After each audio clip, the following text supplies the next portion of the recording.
Hey guys, it's Maymay and welcome back to another Stamp Club reveal, and this one is our Scripture Club for January of 2026. I really think you're going to like this one. This is one you're going to be able to use a lot throughout the year, which is what I'm trying to find for you guys, is some stamps that you can really lean into, kind of the ones you leave on your desk. This is a good one. If you're not familiar with our Stamp Club, let me take a second to tell you about it. It's a good time to join. This is an opportunity you have to pick up a mystery, it is a mystery stamp set, 4x6 size, every month delivered to your door, never before seen. They only get seen on reveal day, and we reveal our scripture stamp sets on the 21st of every month. You get the stamp set at a discounted price. You become a club member and you get a discount in our store of 15% on most of the things you purchase every day. And in the 2026 year, we're going to be using these stamps in what we're calling Made It Society. We got that name last night and I love it. I think it's so cute. We're going to be doing a free Saturday morning class the first Saturday of every month, where you can be a part of Made It Society, where I'll be mixing our stamp sets in to show you how to use them. Now, if you want to be a part of that, it is free. It is going to be for the public, so it won't be a hidden thing, or you won't have to have a special link necessarily. But you probably will want to get the prep worksheets that I'll be sending out to you, okay? So what I need you to do, all you got to do today to get in, is make sure you're signed up for our emails and our text messages, okay? Tamitha will put a link for that in the description for you guys, so you can make sure you're signed up for both of those.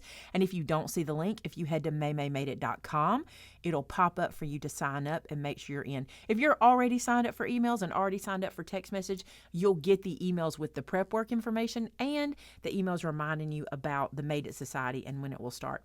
I think that's going to be super fun, and it's going to give me an opportunity to bring you some really cool tips and tricks without being full tutorials, and we'll just get to hang out together on Saturday mornings once a month throughout the year of 2026. Okay, all y'all want to do is see what this is. I know, it's a good one. You ready? Check this one out. This set is called This I Know. I think this is so cute. Look at this cute Jesus Loves You. So we did a big Jesus Loves You with all the little hearts around it, and then a bunch of sentiments to go with it. What I'm going to do is stamp it out with you real quick, and I want to show you a tip, okay? This font is not super bold, but it's more bold than one of our fine line fonts. And when you get something like this, if you're using a dye ink, which is a water-based ink, a lot of times on these bolder images, it can pool. So when you go to stamp, you'll get kind of a dotted effect. This is fine if you have a stamp positioner and you stamp multiple times. You can smooth that right out. And some dye inks will kind of develop and smooth out as they go. If you aren't that lucky with your inks, if it doesn't seem to be happening for you, I want to show you something you need to pick up. This is one of the Altenew stamp conditioners. We have them in two styles. We have this one with this pretty color on it, and then we have this little guy here, which is the original one that we've carried for a long time. The difference is you can see this one on your desk real easy. This one can kind of get lost. This one's a little softer in the hand, and this one's a little firmer. I want to show you what I would do. When you take your stamp set off of its backer, before you peel any of the stamps off, take your conditioner and run it across like this. Now, some people have said in the past they do this with regular erasers and things like that. Another thing you can do is simply condition using ink, and that just means stamp each one of the little stamps 3 times with some ink on some scrap paper until it starts to stamp really full. But I love this. I'm just going to do this and it'll be ready to go. So I've done my stamp conditioner, and then I'm going to take a lint-free cloth. This is very important, lint-free. And I'm just going to wipe away any little eraser bits that might be there. There shouldn't be many, but if there are. And now let's stamp it out and see what it looks like. I think this is going to be fun. You can stamp it with me for the first time, because it's the first time I'm stamping it too. So I'm just going to put this on a regular block, and you can see whenever I do the little stamp eraser, see how my letters become a little white? That's because it's depositing sort of a residue, which is a good thing. It's kind of like a primer, like if you're putting on makeup and you're priming your face or things like that. Now, I use a pigment ink for my sentiments. I think it works really well, and I don't have to do any coloring here, so I think this will be an excellent use of ink. So I'm going to ink this up with some VersaFine Onyx Black. This pad is so dry. I need to replace it, but I am milking it for all it's worth. How have you been here long enough to remember this guy right here? This foam dot has been on here for literally 6 or 7 years. You can see how old this pad is, and it has not been re-inked in all these years because of that foam dot. Okay, let's stamp this guy down. And another thing I like to do, I like to put my stamp down, give it some pressure, and let it sit for a second because I want to transfer that ink onto the page. Make sure you got good pressure there. And isn't that pretty? Jesus loves you.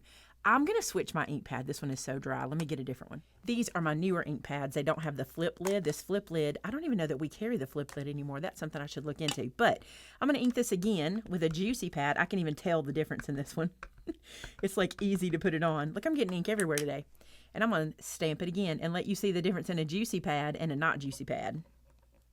Wow, big difference. See how much darker it is? Yeah, I need to re-ink that one or put it aside and use this one instead. Okay, so that's the big sentiment on the set, which I really, really love. And now I want to show you some of the sentiments that go with it.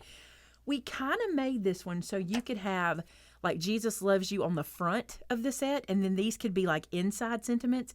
You guys tell me more times than not that you need inside sentiments more than you need anything else. And so we try sometimes to give you the kind of outside-inside stamps, and this was one of them. So, Jesus loves you, and nothing can separate you from his love, which I think is really pretty, and that'll be one you'll be able to use so much. I mean, just think about that. Anybody you want to send a card to, you can tell them that. Even if you're just like, I was just thinking about you, I want to remind you that Jesus loves you, and nothing can separate you. And how about this one? Jesus loves you. This one says, more than you can ever imagine. And we tried to make the sentiments big enough for the inside of the card so you'd really be able to use them. I just think that one's beautiful. I'd love this font too. Sylvia does such a good job with these. Okay, then this one's a little small, but you'll see that it still finishes out our sentence. This one says, Jesus loves you just as you are. Not pretty. I can see making these cards for somebody. You can make up, oh, this would be such a cute thing to make up a bunch of cards as a gift and just give them cards they can send out. Maybe for your Sunday school class or for your neighbors. So cute. Maybe you have a Bible study group. This one says, Jesus loves you with an everlasting love. Jesus loves you and his grace is sufficient for you. Not pretty. I love it. I keep saying that, but it is really pretty and they stamp really good too. Jesus loves you, and you are precious to him. This one would be cute if you did this on the outside, this on the inside, and then you wrote, and me too. This is a sentiment I have leaned on so much. Jesus loves you, and he will never leave you. And if you want to say that a little differently, Jesus loves you, and he is with you always. Jesus loves you yesterday, today, and forever. So pretty. That would be pretty for like a wedding card if you were sending to a couple. It reminds me of that. Next is Jesus loves you beyond what words can express. And this one reminds me of a good old hymn song. Jesus loves you and calls you his own. This one says, and I do too. So you can do Jesus loves you and I do too. And we did this a little bit larger than these sentiments. So if you use this one by itself inside the card, it's big enough to fill the space. And it also looks good if you want to stamp it with Jesus loves you because it's the right size. Now on this set, you also have 3 little dots in case you want to do ... on anything. And you also have some extra little hearts and stars if you want to kind of bling it up. I love this set, and I think this is one of those, like if you have a container on your desk where you keep your favorite stamps, the one you use all the time, this is going to be one of those all the time sets. You're going to want to use this so often. There'll be so many places that these sentiments are going to work perfectly for you. Now, as always, if you make a project using the stamp set and you post it to our customer gallery, that enters you to win a $50 gift card. So somebody would have won for last month, and you want to be sure to check the top line of the description to see if you were that lucky winner. Hey, thanks for being a part of our Scripture Club. Don't forget to sign up for emails and text messages so you can hear about the Made It Society when we have our first event. We are thinking about our first event being in March, but I may do something in February just to kind of let y'all see how it goes and kind of do like a little soft run with it and see how it goes. So be sure to sign up. Don't miss out on everything we have coming up in the future. Thanks so much for being a part of our club, and until next time, bye now.